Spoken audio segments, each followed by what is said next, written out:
ഇന്നത്തെ വീഡിയോയിലേക്ക് സ്വാഗതം. ഞാൻ ഉണ്ടാക്കുന്നത് ഒരു അവിയലാണ്. ഇതിന് വേണ്ടത് കാമ്പ്, പപ്പായ, 2 വള്ളിപ്പയർ, 4-5 ചക്കച്ചുള എടുത്തിട്ടുണ്ട്, ഒരു മുരിങ്ങക്കായ, പിന്നെ നേന്ത്രക്കായ ഒന്ന്, ഒരു ചെറിയ വെള്ളരിക്കേൻ്റെ കഷ്ണം, കുറച്ച് ചക്കക്കുരു, ഒരു നേന്ത്രപ്പഴം ചെറുതായിട്ട് കീറിയിട്ടുണ്ട്, അധികം പഴുക്കാത്തൊരു പഴം, പിന്നെ ക്യാരറ്റ്, ഇത് ചേന, കോവക്ക, പാവയ്ക്ക, ഇത് ചക്കപ്പൂതൽ. ഇതെല്ലാം കൂടി ഉപ്പും മഞ്ഞളും ചേർത്ത് ഒരു ടേബിൾ സ്പൂൺ വെളിച്ചെണ്ണ ഒഴിച്ച് ഒരു 1/2 ഗ്ലാസ് വെള്ളം ഒഴിച്ച് വേവിക്കണം.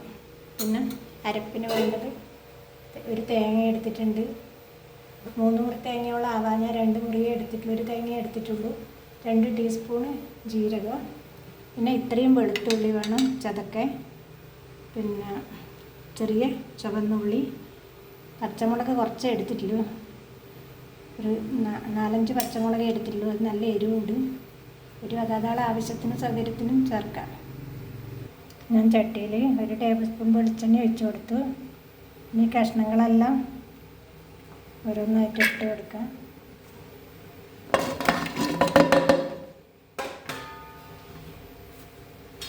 എല്ലാം തന്നെ ചെരിഞ്ഞു കൊടുക്കാം. ഞാൻ ചട്ടിയിൽ മഞ്ഞൾപ്പൊടിയും പിന്നെ ഉപ്പ് കുറച്ച് കൂടുതൽ കല്ലുപ്പാണ് ഇട്ട് കൊടുത്തിട്ടുള്ളത്, 1 ഗ്ലാസ് നിറച്ച് വെള്ളം ഒഴിച്ചു കൊടുത്തു. ഇനി അടുപ്പത്ത് വെച്ച് കൊടുക്കാം. കറി തിളച്ചു. ഇനി തീ കുറച്ച് കൊടുത്തിട്ട് അടച്ചു കൊടുക്കാം. അടുപ്പ് തുറന്ന് നോക്കി അടിക്ക് പറ്റാതെ ഇങ്ങനെ ഇളക്കി നോക്കണം. ഇളക്കി നോക്കി അമർത്തി കൊടുക്കാം. മഞ്ഞൾ കളർ കിട്ടാൻ ഒരു 1.25 ടീസ്പൂൺ വരെ ഇത്ര പോലെ ഉണ്ടല്ലോ, ഇത് കുറച്ച് കൂടുതലില്ല, ചേർത്ത് കൊടുക്കാം. മുളക് പൊടി വേണമെങ്കിൽ ലേശം ചേർത്ത് കൊടുക്കാം. ഞാനിവിടെ പച്ചമുളക് മാത്രമേ ചേർക്കുന്നുള്ളൂ. ഇടയ്ക്ക് തുറന്ന് നോക്കണം, അല്ലെങ്കിൽ അടിക്ക് പറ്റിപ്പോകും. അടച്ചു കൊടുക്കുന്നുണ്ടെങ്കിൽ പെട്ടെന്ന് വെന്തോളും. വെളുത്തുള്ളിയും ചെറിയ ഉള്ളിയും പച്ചമുളകും കറിവേപ്പിലയും ചതക്കിയിട്ട് ആദ്യം തന്നെ ചേർത്ത് കൊടുക്കുക.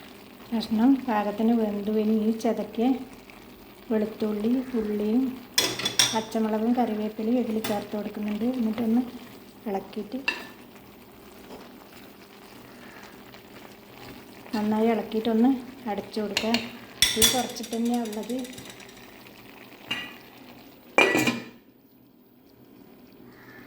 ഇനി അവിയലിന് ആവശ്യമായ പുളിക്ക് മാങ്ങ ചേർത്തുമ്പോഴൊക്കെ ഞാൻ മോരാണ് എടുക്കുന്നത്, തൈരായാലും മതി. ഇതിൽ ചേർത്തിട്ട് ഒന്ന് ചതങ്ങുകയും അതും തേങ്ങ അരിയറ്, തേങ്ങയും ജീരകവും ഒന്ന് ചതച്ചെടുക്കുക. തേങ്ങ ഈ രീതിയിൽ അരിഞ്ഞാൽ മതി.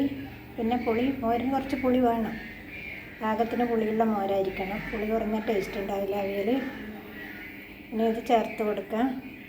തേങ്ങ ചേർത്ത് കൊടുത്തു. ഇനി ഇത് ഇളക്കിയിട്ട് ഒന്ന് യോജിപ്പിക്കണം. തേങ്ങ ചേർത്ത് കൊടുത്ത് ഈ സമയം ഉപ്പ്, എരിവ് വേണമെങ്കിൽ കുറച്ച് എരിവ് വേണമെങ്കിൽ ചേർത്ത് കൊടുക്കുക. എല്ലാം നോക്കി പാകത്തിന് പുളിയെല്ലാം ഉണ്ടോ എന്ന് നോക്കുക. പുളി കുറവാണെങ്കിൽ കുറച്ച് മോര് ചേർത്ത് കൊടുക്കുക. കറി തിളച്ചതിന് 3 ടേബിൾ സ്പൂൺ വെളിച്ചെണ്ണ ഒഴിച്ച് കൊടുക്കുക. വെളിച്ചെണ്ണയുടെ അളവ് കൂട്ടിക്കൊടുക്കുക വേണമെങ്കിൽ, ഇത് കുറച്ച് കൂടുതലില്ല, ഞാൻ 3 ടേബിൾ സ്പൂൺ ഒഴിക്കുന്നുണ്ട്.